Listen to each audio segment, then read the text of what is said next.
What is up, YouTube? You are listening to the 101st episode of Behind the Wall, presented by Perky Jerky. I'm Kane Jr. 88, and as always, I'm joined by these two jabronis right here, Thermite 917 and Pro Bowl 43. And this week, we were deep in the heart of the USA at Kansas Speedway for the Digital Ally 250 for the Truck Series and the Digital Ally 400 for the Cup Series. And here with the recap for the Cup race is Thermite. Take it away. Thank you, Kane. Kevin Harvick got the pole. SHR actually swept the first two rows. However, 11 cars had to start at the rear for failing inspection, including 2 of the Stewart-Haas cars. Harvick led until the competition caution at lap 30, but he lost it on pit road after several cars took 2 tires. However, it only took him 15 laps to get it back. With 20 to go in stage 1, Denny Hamlin got the wall and spun after cutting a tire, and there was some more strategy on pit road, but Kevin Harvick came back and won the opening stage. The second stage got underway, and green flag stops cycled through with about 35 to go. After that, Chase Elliott managed to pass Kevin Harvick for the lead, and he won stage number 2. With 88 laps to go, the dominant car of Kevin Harvick had to pit with possible tire issues, but it turned out the culprit might have just been a tear-off on the nose. Alex Bowman then assumed the lead after that. With 50 to go, the caution came out during green flag stops for a wheel that got away on pit road. Kyle Busch won that race off pit road, but got a penalty for driving through too many pit boxes. And with 28 to go, Ryan Blaney cut a tire after bouncing off the wall to bring out a caution, as Chase Elliott and Alex Bowman battled for the lead. Brad Keselowski slowly worked his way to the front and got the lead from Bowman just before Matt DiBenedetto went up in smoke to bring out a caution with 5 laps to go. In overtime, Brad got a great restart and grabbed the victory as the pack battled behind him. It was his 3rd victory of the season and the 30th of his career. Clint Bowyer also showed his displeasure with Erik Jones on the cool-down lap after some hard racing late in the event. So, Alex Bowman came home 2nd, Erik Jones was 3rd, Chase Elliott came home 4th, Clint Bowyer came home 5th. Rounding out the top 10 was Jimmy Johnson, Kurt Busch, Kyle Larson, Tyler Reddick, Chris Buescher. So that's the top 10. The margin of victory was just over 0.2 of a second. There were 7 cautions for 41 laps, 23 lead changes, and the race lasted for 3 hours and 6 minutes. We'll start with the ratings with Tyler. Take it away. Yes, I'm going to give it a 8.88 out of 10. Oh, wait, that was supposed to be my rating if Alex Bowman won. I'll give it an 8.5. We've said all year long that the package is not the answer. And I still stand by that statement. But this really was a hell of a race. The first 1.5 mile track under the lights, and it actually worked.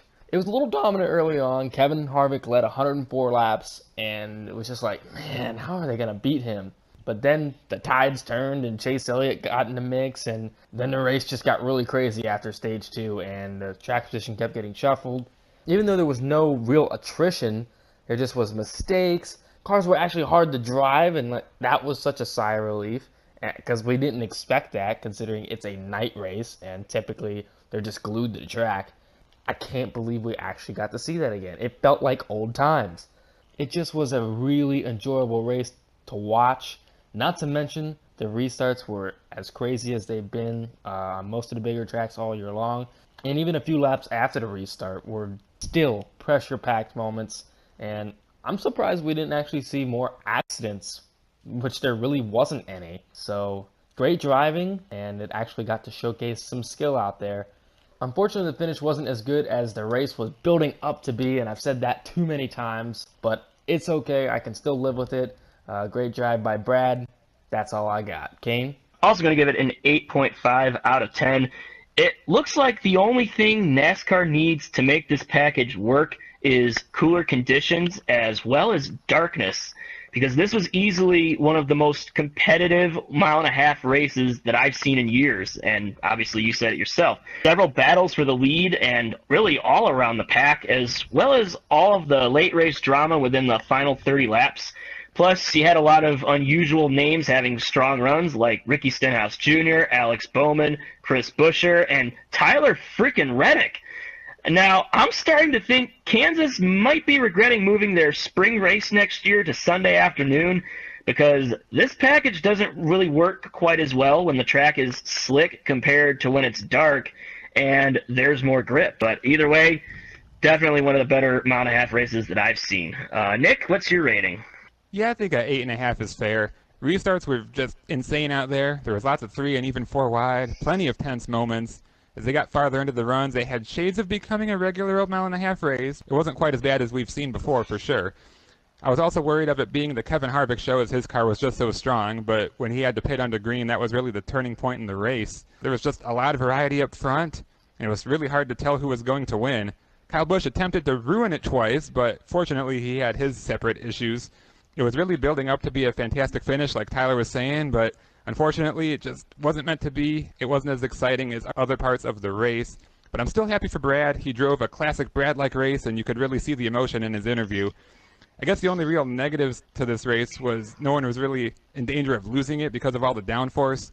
I don't want a wreckfest, but I want the cars to be hard to drive, and like Tyler said, they were, but they were just kind of slinging it around out there and were able to get away with it. That made it entertaining, but not quite in the traditional sense that we're used to. And once again, it was really hard to pass the leader. Looking back, Harvick's car was probably just that good, but it was still obviously tough. Again, I don't need 30 lead changes, but when you see all this good racing mid-pack while the leaders are kind of on rails and can break away because of clean air, it's still kind of annoying. Even though this was easily the best mile-and-a-half race with this package, that doesn't mean it's the right direction. The conditions were simply just right out there. Not every track is a repaved mile-and-a-half at night, like Kane said. It was still a really fun race to watch, and I know Steve O'Donnell and them are going to eat it up, but let's not get carried away just yet. So, that's my rating. Good ratings. Well, it's that time once again to hand out some awards, and we have to start off with that classic boner of the week. It's a sad one as well this week, but Tyler, you got it. What is it? Oh, it goes to the 52 Halmar Racing Team in the Truck Series. Yeah, Stuart Friesen, still 0 for whatever the hell it is now. But he had a terrific race going. He won both stages, and it was looking prime for that first victory. But of course, Stu and the gang managed to step on their dicks again. We'll start off with the first thing. That was the green flag pit stop. They were coming in. He wasn't leading at the moment, but it was still looking pretty good. You know, there's plenty of race left. Might get a chance to get around the leaders. He took 2 tires when the crew chief, Trip Bruce, called for 4. So that's mistake number 1. He did jump out to the lead, but the problem is they didn't fill up the truck full. And he caught a break.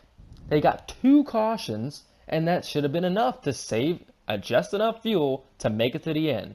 They even interviewed Trip Bruce under the last caution, and he said they were good to go. Well, that was wrong too.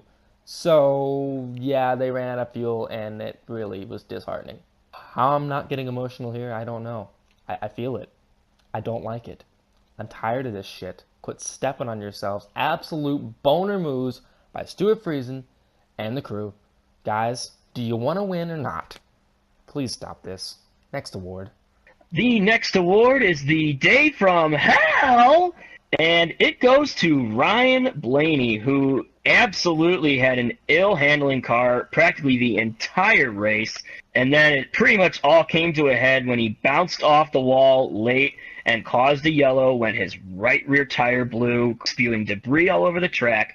He ends up finishing 32nd, 7 laps down, after Brad Keselowski, his teammate, went on to win the race.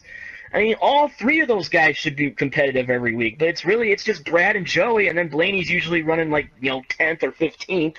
It's like, man, he deserves way better than this. It's like he has 2 sides to him. Some weeks he's up there, and he even took the 2 tires, and he was kind of running up front, but then, no! He goes back to the back where he usually goes. Like, make up your mind, Blaney. Jekyll and Hyde Blaney.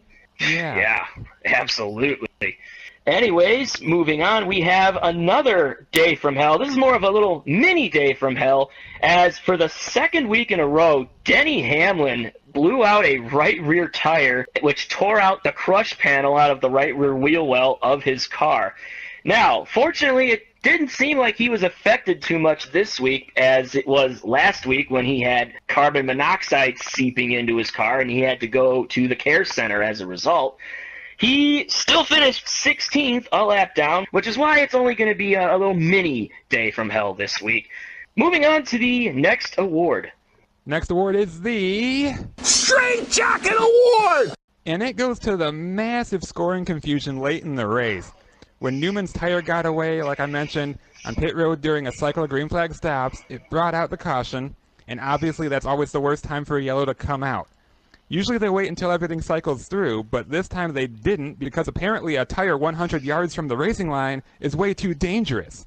It was also hilarious how they didn't let the crew guy bring the tire back to the pit box. A team of safety workers drove over, picked the tire up, and then drove away with it. So that's the first reason you're all freaking crazy. The second reason is, of course, nobody knew where to line up for the restart. They were 3 and 4 wide even after they added a lap. It just looked ridiculous. One of the drivers hit the hardest by all this nonsense was Eric Jones. That team thought they should have been the leader because everyone that stayed out under green still had to pit, so he should have cycled to the front. This still isn't right. We should be the damn leader. All those guys in front of us pitted. If we did not lose a lap, then we were the leader because they all came down pit road. Saying we should be leading. 100% agree. But oh no, NASCAR thought they were a lap down, so they put him in the position that would just be giving him his lap back, which was 8th. So Eric and them were furious on the radio trying to sort it out, but NASCAR said screw it, and they just threw the green flag, and that was that. I don't know who was right in that situation and who was wrong, but they can't do anything about it now. Hopefully they can offer some clarification, but still, you're just freaking crazy! Next award. All right, now it's time to hand out some cigar awards, and we'll start off with the truck race only having one, and realistically, it's only necessary to give out one. My man, Mr. Melon, Ross Chastain, first career truck win, first career win for Nice. Holy shit! I really didn't see these guys winning. I even thought during the week, just out of the blue, like, you know, they've been running really good, and I think they're going to continue nabbing top 10s. But I just can't quite seeing them be good enough to win the race.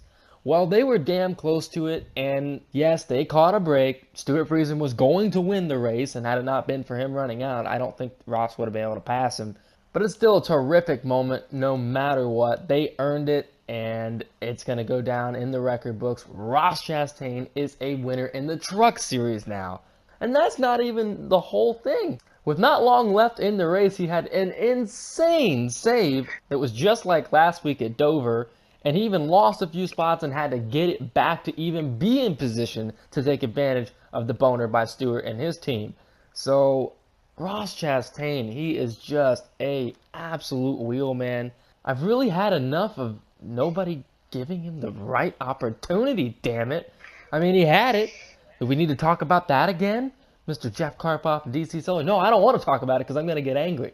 And this is Ross's moment, baby. Another cigar for the shop. Oh, and side note, that was Chevy's first truck win of the season. Ross Chastain does good things, damn it. Now we move on to the Cup Series and the race winner from there, Brad Keselowski. A terrific drive. He had a relatively mediocre night, and with all the craziness that was happening at the end, shuffling of strategies and track positions with the restarts, he weaseled his way up there, and like Nick said, had a very Brad-like win. That couldn't be more true.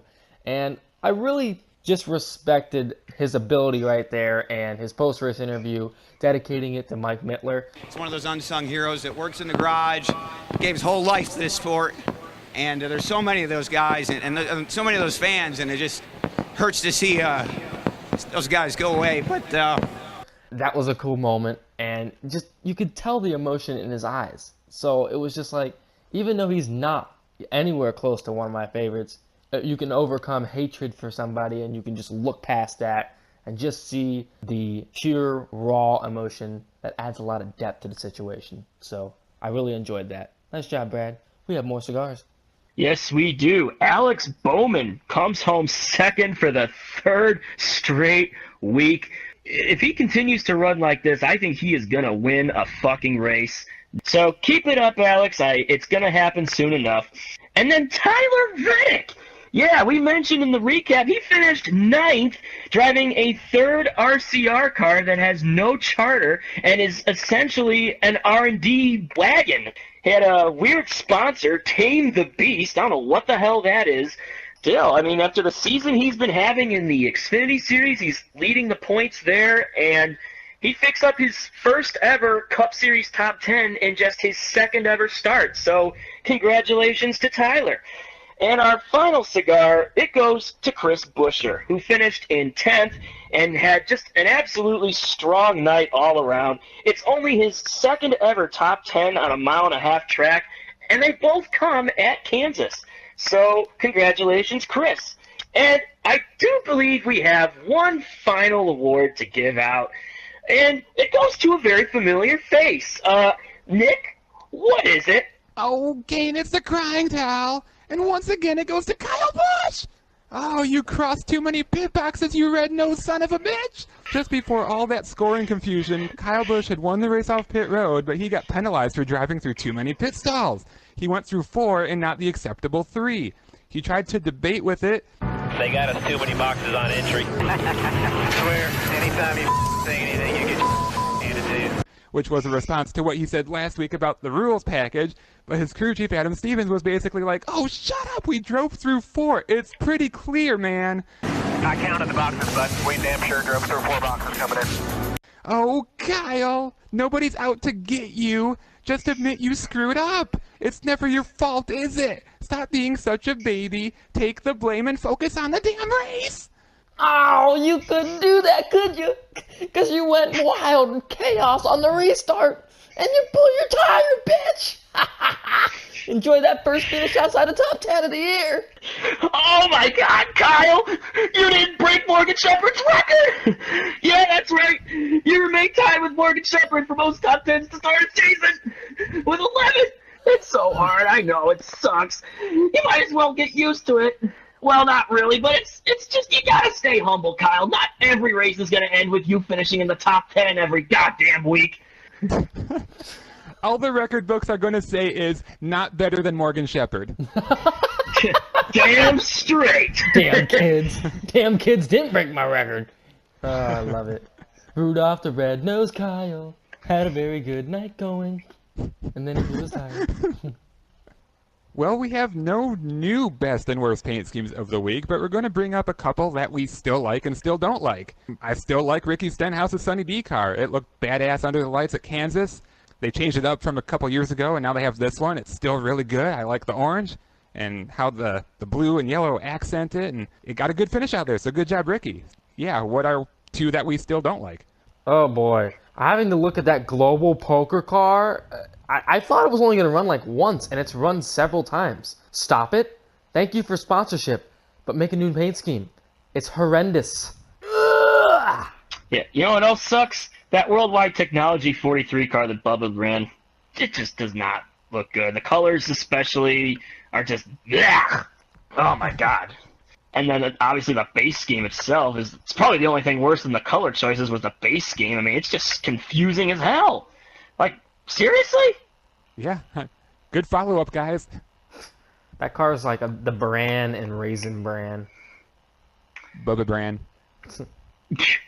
Can't bite a Bran better than a Bubba. Okay, let's recap the fantasy results and picks from Kansas, and Damani comes out slinging with the W. Brad Keselowski, first place, 44 points, and he just narrowly edges out Nick, who picked Kevin Harvick, who looked strong, won that first stage.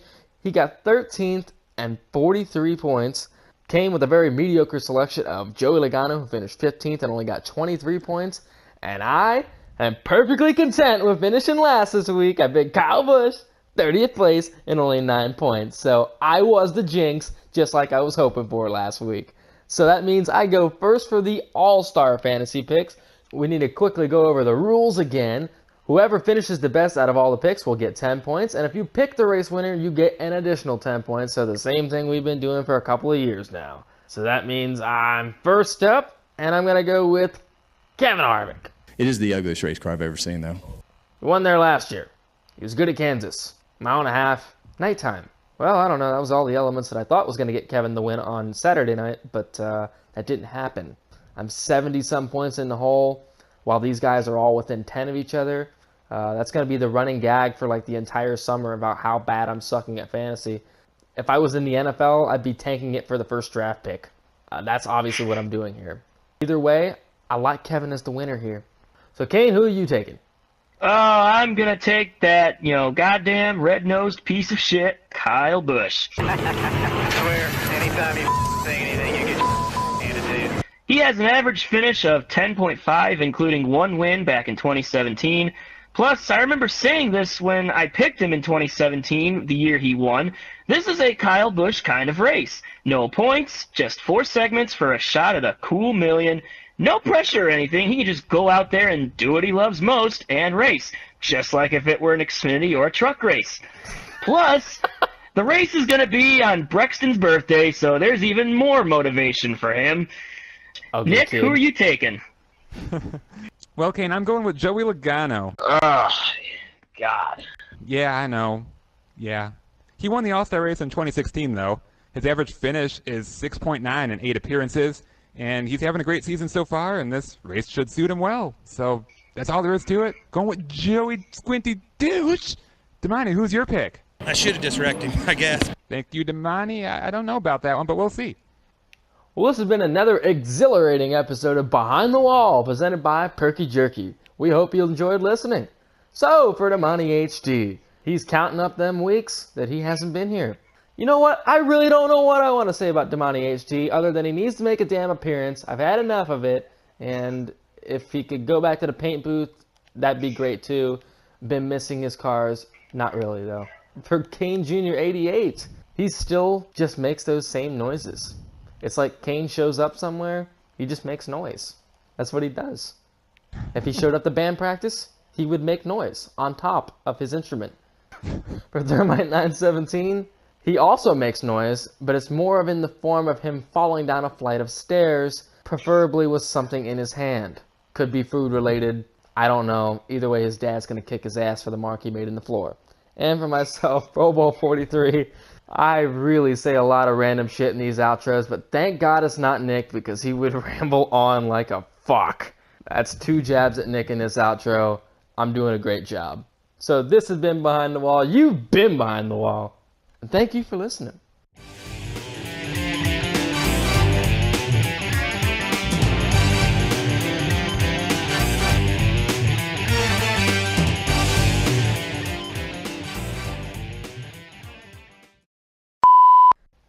Put your right hand in, put your right hand out, and then shake it all about. Never mind, that's You the do the hokey jags. The hokey jags. That's probably what Cody does. He's probably like a fucking party planner now.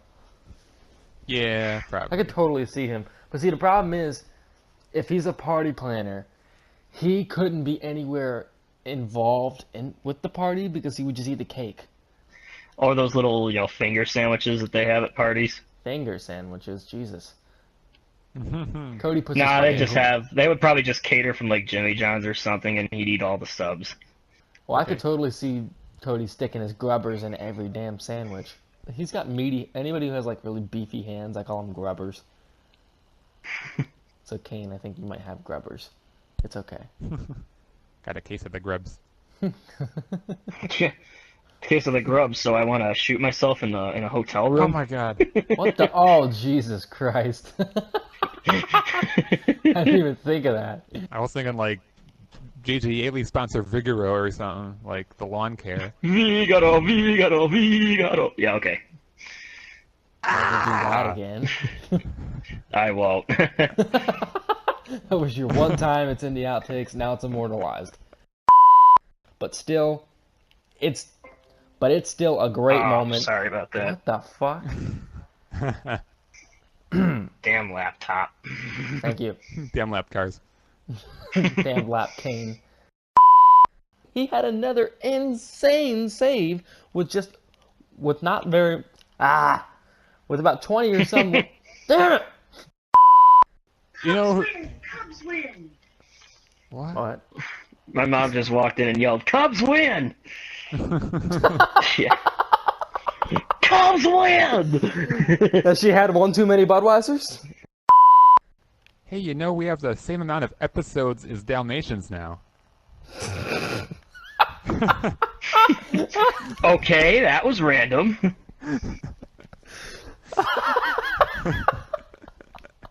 Oh, this is why you keep getting a paycheck every week, Nick. Yeah. That's the content we signed up for.